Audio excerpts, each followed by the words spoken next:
Mate, the interesting thing about GenG is some of those players do still have, like, I won't say chalk, but they certainly do play worse in big pressure playoff games. Like, we've seen this in all of the splits now. In regular seasons, they're probably the greatest in history, mate, this core. It's unbelievable. But I'll tell you what, I've seen them in all these playoffs. Remember, even that first spring one when they got this top side was the 5-gamer against T1. Like, they definitely do actually have pressure. Things occur with them in the matches. What do you think? Let's talk about the GenG versus Hanwha Life one. Because obviously on paper, this was supposed to be the 3-0, you know, like an E or a 3-1 where you just walk, you know, you have like one game where they get the perfect draft and get a Baron, and then, but the other, you're supposed to just dog walk them on all the others. This was way too close, mate. Way too close. I think from GenG's side, the main thing that was highlighted was things that we saw in the regular split too. I think the standout was Ruler's performance. I think this year, like in contrast to his team, he's just been like the weakest performer. Well, the best way to say it for real is he isn't even the best player in his lane. That's not even a diss. Yeah. It's true. The duo guy is actually better at the moment. At his role, he is. Just is the amount. Even though that sounds impossible to say in history, because one, it's Ruler and he's had a bunch of bomb supports. And two, it's Ruler, like, but it's true. He's actually the worst player on GenG, isn't he? He just is. Yes. And Keen also has been like up and down. He's like finding footing on some of the champions he plays. Like in that game one, GenG, I think they were in positions to win that for sure. I think like Hanwha Life's inconsistencies, especially from like support and jungle, is affecting the map so much.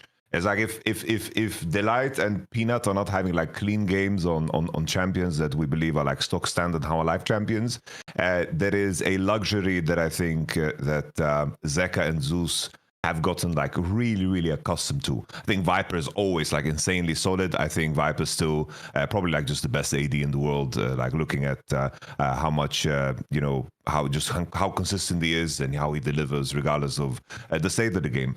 But that first game, there was that moment where like they overreached, they overextended, they got caught on that mid-wave. They kind of overreached, looked for an ending that wasn't possible. And then I think as the series progressed, the main thing for me that stood out was just like the massive difference in mid lane. It's like Chovy's form. I don't know how he finds a way to just surpass himself, because looking back at the spring finals from last year, we had that crazy run from Chovy where he literally like dragged teammates that were underperforming in Pays and Lehens all the way to a championship, and somehow he finds a way to just maintain that form even in a Fearless format, which should have been like the biggest challenge to Chovy. I feel like the Fearless being a part of the game now is probably like the best thing that could have happened to Chovy, because it forces him to go out of this mindset where he just keeps picking the same champion over and over again until the series is over. It's like he's practiced on something, has a clear list of 1, 2, 3, 4, 5, and now in Fearless it's just not possible. So I thought, oh, maybe Chovy is going to lose some of that class or some of that elegance because he doesn't get the same amount of repetitions. And then he just comes into the series, game 5, drops a Zoe that we haven't seen since like 2021 when he was like on Hanwha Life. It's like the level of play he showed across the series, massive gap over Zeka. And I think that GenG, the main thing for me is just it's similar to how we saw in the season when they got pushed to game 3. Their game 3s always looked so damn vicious, and then over time I just felt like Canyon and Chovy just figured out how to, you know, get control over what the match was, and to be able to exude that level of control. It's like, oh, this is what the series is, this is what the series requires, and recognizing the direction against a nameplate list that includes Zeus and Delight and Peanut and Zeka. To be able to do so is like SS plus level of gameplay. I think these two guys just walk into MSI as just by far the best two players in the world. This GenG roster is unfair, but also the fact that Canyon and Chovy are peaking the way they are is just incredible. Like I think watching that series, they reverse swept. But in some strange way, while watching that, I didn't feel like it was a reverse sweep. I never was worried for some reason. Maybe it's like psychological, watching GenG the entire time, but I never thought the series was truly over. I didn't even consider the psychological impact on Hanwha Life getting reverse swept until they actually got blasted by T1. It didn't feel like a reverse sweep because GenG just played with poise. I didn't really feel like there was a point in time it was like, oh, they're collapsing, they're affected by this. They're like, oh, this is the series. Let's slam a little Aurora here in game 3. Ooh, they're playing against Silas, Sejuani Jax. Maybe it's dangerous. And then Chovy just diffuses the Silas. They find gank timers, and Zeka probably had one of the worst Silas performances that he had ever, if I can think back post DRX 2022 era. Easily. I mean, you have to realize in that particular scenario, mate, they win the series if he just fucking does it, and it's his champion. That's like one of his signatures, bro. It's still not a bad champion now. It's not like it's out of the meta and he's forced it in for no reason. And it's not like Aurora's fucking, oh my God, what we got? So no, I actually think, if anything, by the way, the joke about this final is the person it helped the most is Chovy, because he's supposed to have some like goated Hall of Fame all-star teammates, but then actually in these finals, sometimes they do let him down or play a little bit average, or they get beaten by. By the way, it's not like Anwar Life or slouches. They've got some the joke is both teams are basically the all LCK fucking squads, so like they got really good opponents. But Chovy himself just plays unreal in nearly all these games, mate. It's mental, in it. Like his actual level has elevated. I know what you mean. Like the difference is if you're down 0-2, but they're both stomps, then that's where I think that's where you get a lot of 3-0s in history, because then psychologically the burden of like, you don't even think you could win one game, never mind 3. But actually, I know what you mean. The way they lost these games, even though it sounds like cope, if I was their coach, I'd be like, guys, we're right in these games. Like, this isn't even a problem. In fact, if anything, you can even use the cope of like, if you underperformed in this game, what if you play normal? Don't we just win the game out? You know, don't we, like, I think that's a totally chill angle. And I'm with you as well, by the way. I do think you have to acknowledge as well, it wasn't just like GenG just fucking bent over. People like delight of fucking smurfing in some of these games, mate. Like remember, people always miss this, right?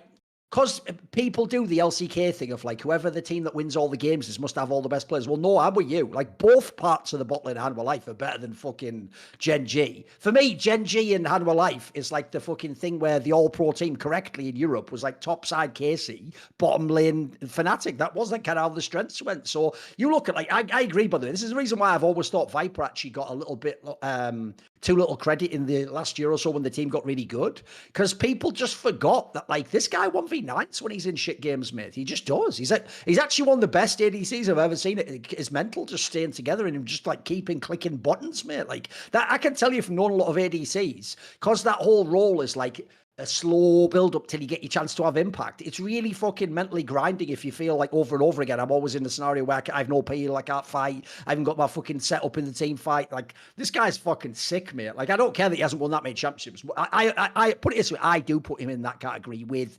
Uzi, Deft, the greatest ADCs of all time. Because you just watch the games, take the nameplates off, take the competition off, just watch the games.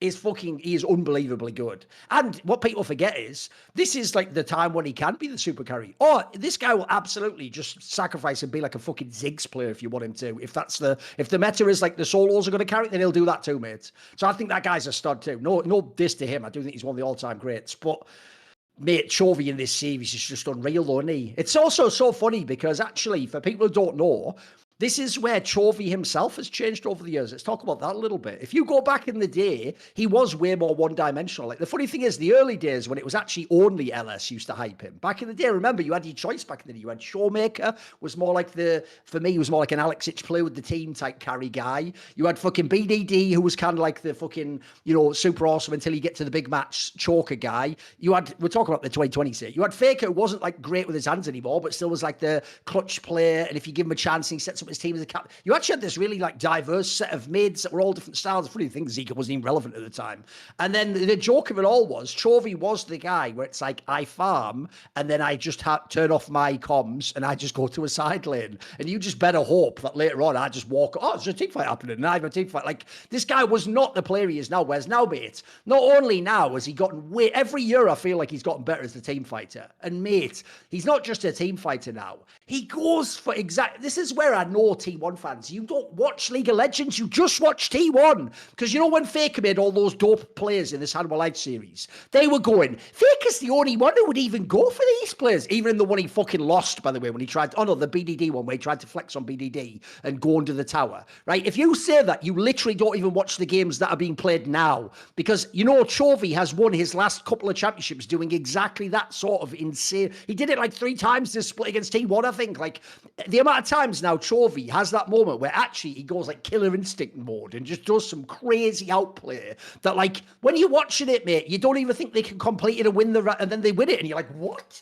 Like, he has done so many of those in the last 2 years. It is fucking nuts, mate. That's why, if you notice, I went from being like he was a truly great player to like, I just think he is just the best League of Legends player I've seen in the last 2 years, mate. Like, when he hits that like 10 out of 10 level, guys, it is better than Faker, and here's why. Because Faker was doing it 10 years ago. You all make fun now. I know it's how fans do this, mate. They would all make a comment about how, like, some pro from Season 3 sucks, because it'd be like, anyone could do an insect kick now. Well, then, by your logic, all the players Faker made, everyone can do who's in Platinum now. Like, the difference is, only one person can make the players Chovy's making right now. Literally only one. It's him. That's it. So I do think, like, as much as part of me for the narrative would have liked it to just be GenG just cleans the series up, you know, and wins it nice and easily. And I do think it does suck that I agree with you. It gave me blue balls. Like, I don't get to run that series back again, just to see either way which way it would go. But for the Chovy performance, this final will be remembered, mate. It was unbelievable. I thought it was genuinely one of the best I've ever seen. Chovy's career has been so interesting because it's like in the beginning, he was like his Griffin days, he was playing champions that nobody else was playing. He was playing like melee champions. There was conversation about this guy should be a top laner. He was playing like, he was known for like Irelia mid. Like Griffin was a very, very explosive team. And like the main criticism towards him back then was just that he didn't take enough agency in a series when it was necessary. Kind of the thing that people did with Viper in this series. It's like, oh, why is Viper on playing MF and Jin and being useless in these games? Like, why is he allowing this to happen? Similar to like Viper when they played against Billy when he ended up like going 4-5, playing MF against like Galio, Kindred, and all these champions that could just dive on him. And then the progression is like, I remember because I prepared against Chovy specifically 2021 when he was on How Alive. This was already like this year, even though he didn't win anything that year to me is insanely impressive because he did so much with a roster that wasn't super impressive. It's like, sure, he had Deft on his team, but at the time... That's it. Just a Deft, that's it. And it's like looking at the rest of the roster, it's like that roster was very, very flat, and he was doing crazy shit to even pull this team across the finish line, to get him to, of course, quarterfinals as well that same year. It's like the opening year on GenG, I think that was like the hallmark of, oh, this is just, he farms, he lanes super well, he's going to dominate you, but when the game gets dynamic, he doesn't kind of like keep up. But then that 2023 final that they play, I don't remember if it was spring or summer, but then he was just like taking over the map with Talia, just roaming the whole map, and I was like, oh damn, this is a key point of Chovy's development. And then I think lightning struck perfectly in that spring playoffs where he follows this recipe where he just slams the champion over and over again. And there's beauty in that because that series that they played, I believe, against How Alive, where he carried the game, that was like 5 games of Azir straight. He would just play 5 games of Azir. And obviously going to MSI was like the perfect meta for him with the Aurelion Souls and the Kokis, which was still very, very like Chovy-esque. And then going to the World Championship, the flaw of his approach showed again, because usually Worlds comes down to is like who is capable of doing on-the-fly adjustments and steer away from prep that is spotty at most because you have very limited practice between the days, you travel, maybe you don't have scrims, you got a media day, you gotta like find conviction. And then in that, of course, series against T1, he stuck to playing Ari, and the ship had already sailed. Everyone was playing Galio, everyone was getting Silas. But now in an era, as I mentioned before, it's like now with just Fearless being here, he is not allowed to do the thing that he did best, and also what was his biggest flaw when it came to competition. And the fact that he's playing Zoe in a game 5 and is playing it as if he's an OTP on it is just crazy. So looking at this series, knowing Zeka, coming into that game 3, they had the Silas Sejuani Jax. I thought this would be a game that, How Alive as a team, they will not lose, Like, these are the champions that if you are blindfolded and you're drafting Wuhan Life and you don't know what the enemy is picking, you're completely blind to it, you're picking a little Silas Sejuani and a melee champion top, and you make it work because it's Peanut and Zeka and Zeus. But they fused that coming into game 4. It was also like the Yone invitation. He picked Twisted Fate, pre-buffed Twisted Fate, and they played this draft that only GenG can execute with the Cho'Gath and then Canyon on Lee Sin. You just know it's like most of the time it's like Lee Sin lock-ins are gonna make me nervous. But especially in that spot, playing against Lulu, playing against Maokai, it's going to be very difficult to execute. But then he just finds, you know, the game-breaking angle with the kick from the Fog of War on the Nash attempt because they were just getting completely poked out. It's like this GenG team and Chovy are just doing things that no other team can do. Like that game 4 draft, I don't want to see any other team in the world play it. It's only GenG that I want to see. I don't want to see any other team play it. And coming into MSI, I think not winning the tournament would be a massive, massive disappointment. And that's like an understatement. It's like they should win this tournament, especially due to the format, because the format's very honest. There's no randomness here. Also, what's funny is the one angle I guess LCK does set up is maybe we can now have T1 GenG at MSI. That would be a fun way to still sort of resolve it. And obviously it'd be the international component there. I mean, I think that's actually a part. I'm with you, by the way. Especially in light of how the LPL went, I think the winning this tournament is, as far as I'm concerned, which one else he came at. GenG is the favourite for MSI. Like, they actually should win. They should get another MSI title. That's logically the way it should go, especially because the fact that that's BO5 double a limb. Listen, you could beat them in one series. It's going to be really hard to win 2 BO5s. I don't care who you are. Like, even if you get, like, let's say, I don't know, here's the problem. I personally don't think anyone's Legend can actually match up. I actually think that's a bad matchup for them. Maybe BLG has a game where, you know, like, their hands just excel and they do some insane shit, like Knight does some crazy playing, and Keen has an underperformance against it. Maybe that could happen, but who's winning the other one? You know what I mean? You have to win twice to stop these motherfuckers. So I think they're going to win MSI, I've got to say. If we flip to Hanwha Life a little bit, though, bro, the first thing I have to say, before we even get into the fact, like, it was right there for them. There are 2 people I'm underwhelmed as fuck with in this series. That is easily, first and foremost, it's not even Zika. I know everyone went on and on about him because everyone, to be fair, they used to all those game 5s and all like the big clutch play. True, he did play badly, but I don't, put it this way, here's the difference, Yamato. I don't think I'm crazy. I don't expect him to beat fucking Chovy. I think Chovy's unbeatable right now. The one that I was really disappointed in was Peanut. Don't you think Peanut kind of had an ass series in this one? Yeah, definitely. I think, especially like game 5, when he rolled out that Lilia, I knew the series was over. When he rolled out the Lilia, like I'm screaming for Amumu. I'm like, I know Peanut, pick Amumu. This is you know, this is Lilia for people with arthritis. Like that, just lock it in. And then he slammed Lilia. You know, it's like he opened fine, but even that game 1 was quite a steal. But it's kind of like the Hanwha Life way, especially this year. Like even in winter, even though it's fun and like it was a very exciting journey to romanticize like how close all of those cities were and so forth. Hanwha Life didn't have a clean journey all the way into like winning the LCK Cup. It wasn't clean at all. And I feel like Hanwha Life has been up and down in spring, and I feel like this series kind of showcased that things are kind of catching up to them. I think that level of let's say inconsistency in regular splits eventually you can't cope your way out of it. It's like you have a certain aura that you carry. It's like, oh, game 5s, best of 5s, going to do better. You can hold on to that until that image kind of shatters. And I think Hanwha Life have showcased a lot of weakness throughout spring. They've showcased a lot of weakness throughout winter too, because there was a different world there where they like lose against the T1 that is playing Amumu, Draven, Akali. It was very, very likely. You're right, yeah.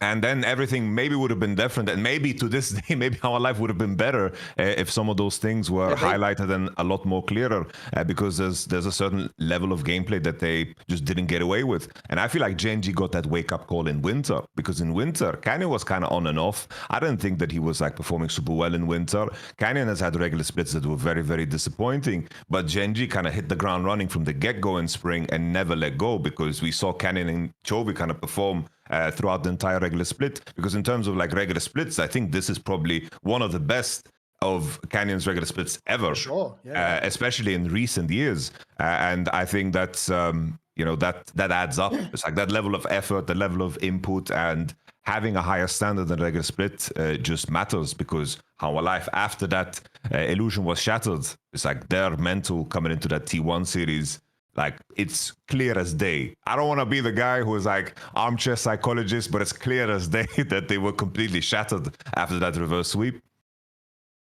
I also think as well, when you look at, oh, by the way, there's a detail that a lot of people missed, which is even though, yes, this means Hanwha Life has fucked up and they don't go to MSI, because T1 was the champion of EWC, now you get Hanwha Life as well at EWC. So you actually get 3 Korean teams at EWC. So just an interesting data. That means actually there is one reason to, here's the thing, it's not that I don't care about that tournament, but there's an extra reason to care about it now, because it's one of the only places you can see Hanwha Life for Worlds, basically. So also, I will say, even though a lot of people noted this, it does make First Stand look shit that like only Flying Oyster is returning. Like every other team isn't going back. But that's actually a good thing if you think about it, guys. One, I agree, that makes the format not very good because it's just one team from each region. There's only fucking 5 teams. But it also shows that all the regions are more competitive now, which is good. Like actually, if you go and look, there's a reason why all those teams are represented by the same squads. Because it's like actually every region has like 3 or 4 teams that are actually legit now, can really challenge for the title. By the way, swap it over, because I don't think there's too much to say about Hanwha Life. I think this final said it all. See more cool, funny, interesting clips based on topics from my content? Well, subscribe to this channel then, or, you know, be a pleb and don't.